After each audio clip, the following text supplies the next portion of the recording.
Il était une fois dans une forêt enchantée 4 petits cochons qui vivaient paisiblement. Le premier cochon, nommé Pipo, était joyeux et toujours prêt à faire des blagues. Le deuxième, Rocco, était un peu peureux mais très intelligent. Le troisième, Lolo, était curieux et adorait explorer. Enfin, le quatrième, Dodo, était le plus sage, toujours prêt à donner de bons conseils. Un jour, un loup affamé, connu pour sa méchanceté, décida de s'attaquer aux petits cochons. Il avait entendu parler de leur maison en paille, et il se frottait les pattes à l'idée de les manger. Les cochons, inquiets, se concertèrent. « Que devons-nous faire ?»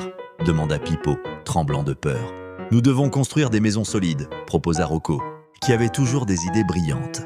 Ensemble, ils se mirent au travail.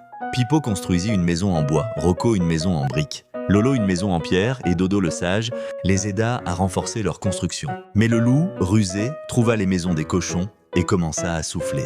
D'abord, il souffla sur la maison de Pipo et elle s'effondra comme un château de cartes. Pipo courut chez Rocco, mais le loup le suivait de près. Il souffla sur la maison en bois et elle tomba aussi.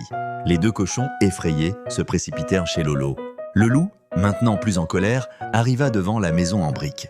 Il souffla de toutes ses forces, mais la maison resta debout. Furieux, il tenta de grimper par la cheminée. C'est alors qu'une sorcière bienveillante, qui observait tout cela de loin, décida d'intervenir. Elle avait une grande affection pour les animaux et ne pouvait pas laisser le loup faire du mal au petit cochon. La sorcière apparut devant le loup et lui dit d'une voix forte « Arrête, vilain loup, si tu continues, tu seras maudit pour toujours. » Le loup, surpris par cette apparition, hésita. « Mais j'ai si faim. »« La faim ne justifie pas la méchanceté, » rétorqua la sorcière. « Si tu montres de la gentillesse et de l'honnêteté, tu trouveras bien d'autres mets à savourer. » Le loup, touché par ces mots, se mit à réfléchir. Il se rendit compte qu'il avait toujours été seul à cause de sa méchanceté. Les petits cochons, voyant que le loup ne semblait plus menaçant, sortirent prudemment de la maison. « Pourquoi ne pas devenir amis ?» proposa Dodo le sage. Le loup, surpris, accepta timidement.